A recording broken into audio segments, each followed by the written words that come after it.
सबनम, जिस तरीके से अभी ईडी के जो नए कानून है, ये देखने वाला है कि ईडी इनको इनके ऊपर क्या चार्ज फ्रेम करती है, इनको किन चार्ज के अधीन इनको गिरफ्तार करती है। क्योंकि फिलहाल तो ये सारी चीजें ईडी के पास है, क्योंकि किसी के पास इस चीज की जानकारी नहीं है कि ईडी के पास इनके खिलाफ क्या क्या सबूत है, क्या क्या नहीं है। अभी तक तो बात चल रही थी केवल पूछताछ की और केवल इन्वेस्टिगेशन की, लेकिन अब अगर हिरासत की बात करें या गिरफ्तारी की बात करें तो उसके अंदर ये चीज देखनी होगी। और अगर मान लीजिए ईडी के पास इनके खिलाफ कोई सीधे सीधे कोई सबूत हो, और जिस तरीके से इन्होंने संजय सिंह को हो या सत्येंद्र जैन या मनीष सिसोदिया को जिस तरीके से इन्होंने पीएमएलए में अटकाया था, क्योंकि अभी जो ईडी के जो कानून है वो कानून इतने सख्त हैं कि उन कानूनों के अंदर कोई भी जमानत देने से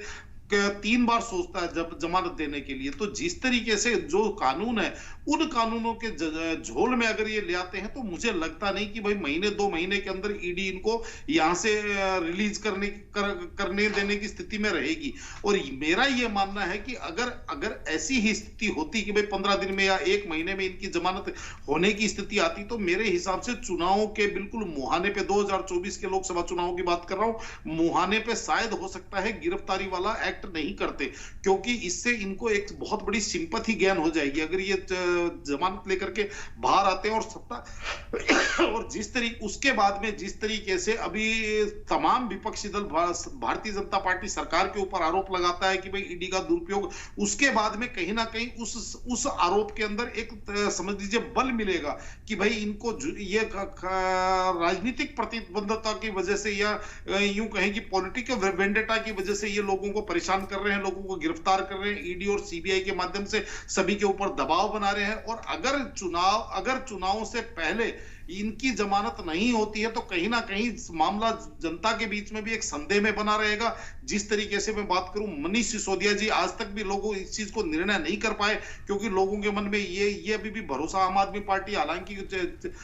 चिल्ला करके बोल रही कि उनके खिलाफ कोई सबूत नहीं है, उनके यहां से कुछ बरामद नहीं हुआ, उनके खिलाफ कोई मनी ट्रेल नहीं है, उनके कोई डॉक्यूमेंट्स नहीं है, लेकिन उसके बावजूद भी कहीं ना कहीं लोगों के मन में एक संदेह का दायरा ये है कि भाई फिर अदालत ने जमानत क्यों नहीं दी। तो कहीं ना कहीं मेरे हिसाब से ये सारी चीजों का गुणा भाग लगा करके मैं देखता हूं तो मुझे लगता नहीं कि लोकसभा चुनावों से पहले यानी कि मार्च अप्रैल से पहले कहीं इनको जमानत